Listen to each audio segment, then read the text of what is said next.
हम सब मित्रों के साथ रहना चाहते हैं, शत्रुओं से दूर रहना चाहते हैं। क्यों? क्योंकि हमें जीवन में आनंद पाना है, जीवन में आगे बढ़ना है, स्वयं को संपन्न देखना है। और यदि किसी से भी आप पूछेंगे कि जीवन में सफलता पाने के लिए सबसे अधिक आवश्यकता किसकी होती है, तो हर एक आपको लगभग एक ही उत्तर देगा। सफलता प्राप्त करने के लिए आपको सच्चे मित्रों की आवश्यकता होती है। परंतु यदि आपको और अधिक सफल होना है, तो आपको केवल मित्रों की नहीं, शत्रु की अधिक आवश्यकता है। अब आप कहेंगे, ये मैंने कैसी बात कर दी? तनिक स्वयं सोचिए। जब भी संकट आता है तो मित्र क्या करते हैं? आपकी सहायता करने के लिए आपके साथ खड़े हो जाते हैं। और संकट के समय में शत्रु और बड़ा संकट बनकर हमारे समक्ष खड़े हो जाते हैं। मित्र हमें सहायता देते हैं, अपनी शक्ति देते हैं, परंतु शत्रु आपके भीतर छिपी शक्ति को बाहर लाता है, आपको और अधिक बलवान बनाता है। संगति या साथ, मित्र और साथी मनुष्य के व्यक्तित्व के लिए सबसे महत्वपूर्ण होते हैं। अब आप कहेंगे, ये कैसे? मनुष्य अवश्य अपने व्यक्तित्व के लिए उत्तरदायी होता है, परंतु मनुष्य संगति में ना चाहते हुए भी उसका व्यक्तित्व संगत की भांति हो जाता है। इन पात्रों को देख रहे हैं? मध्य में जल रखा है, इसमें दूध है और इसमें मलिन कीचड़ रखा है। यदि मैं इस जल को इस दूध में मिलाता हूं, तो ये जल दूध बन जाता है। और यदि इसी जल को इस मलिन कीचड़ में मिलाता हूं, तो क्या हुआ? ये जल कीचड़ बन गया। ऐसी कोई युक्ति नहीं कि जल बिना घुले मिले दूध या कीचड़ में अपना अस्तित्व बनाए रखे या उनसे अलग रहे। और ठीक ऐसा ही मनुष्य के जीवन में भी होता है। यदि एक गुणहीन व्यक्ति गुणवानों की संगत में बैठे, तो उसे भी गुणवान समझा जाता है, सम्मान का पात्र समझा जाता है। और यदि एक गुणवान व्यक्ति गुणहीनों की संगत में बैठे, तो उसे भी तिरस्कार मिलता है। इसलिए अपने जीवन में सदैव संगति सोच समझकर सावधानी से चुनिएगा। कभी खेत में किसी किसान को खेती करते देखा है? वो उसे सींचता है, उसे जोतता है, पशु पक्षियों से खेत की फसल की रक्षा करता है। परंतु एक बात का वो सबसे विशेष ध्यान रखता है कि कहीं खेत में खरपतवार ना उग जाए, क्योंकि एक खरपतवार खेत की सारी फसल को नष्ट कर सकती है।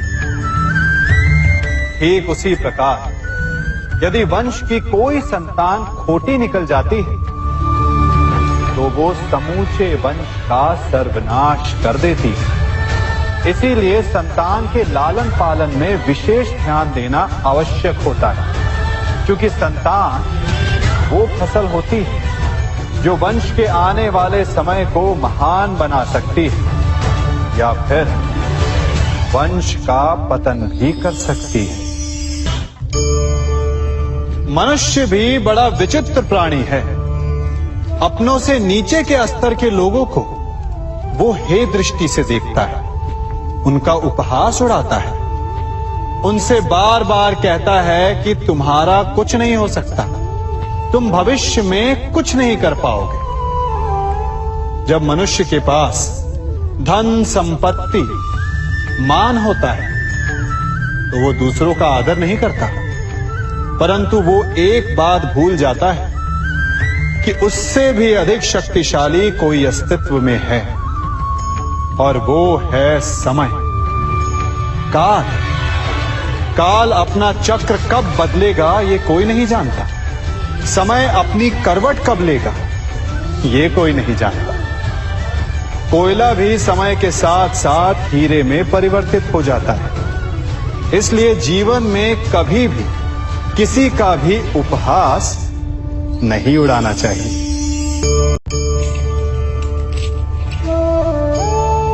बड़ी विकट समस्या है।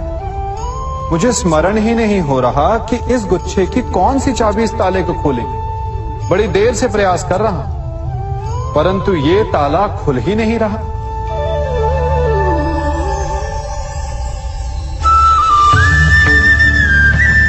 ऐसी परिस्थिति में आप क्या करेंगे?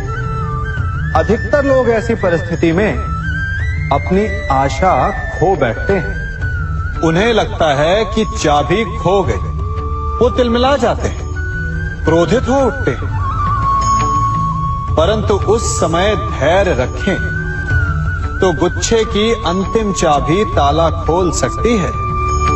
कुल्हाड़ी का अंतिम प्रहार वृक्ष को काट के गिरा देता है, परंतु क्या सत्य में कुल्हाड़ी का अंतिम प्रहार वृक्ष को काट के गिरा देता है?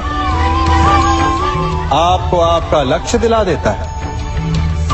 नहीं, आपका निरंतर प्रयत्न ही आपको सफलता दिलाता है। जब आपका मन निराश है तो अपने कार्य में दुगनी उत्साह से जुट जाइए, क्योंकि अनावरत बहता जल ही कठोर चट्टान को काट सकता है। सफलता का मूल है परिश्रम, प्रयास और आशा। मनुष्य का जीवन ऋतुओं के समान होता है। आज ग्रीष्म तो कल वर्षा, परसों शीत। तनिक संकट आया तो हम संयम खो बैठते हैं। तनिक ऋतु बदली तो हम अधीर हो जाते हैं। अपने आक्रोश में, अपने क्रोध में हम उनसे ही संबंध बिगाड़ लेते हैं जो हमारे अपने होते हैं। क्यों ऐसा होता है ना? हमें लगता है कि हमारे अपने फिर से मना लेंगे, परंतु स्मरण रखिए, सदा ऐसा करना संभव नहीं होता। सागर की उछलती लहरों को तट सहता है, और यदि तट ही टूट जाए तो बाढ़ आ जाती है। हमारे संबंध भी दूध की भांति होते हैं। दूध तपकर उबल सकता है, परंतु यदि उसमें खटास आ जाए तो वो फट भी जाते हैं। और फटे दूध को चाहे जितना मत लो, उसमें से माखन नहीं निकलेगा। इसीलिए अपने संबंधों को संभल कर निभाना चाहिए।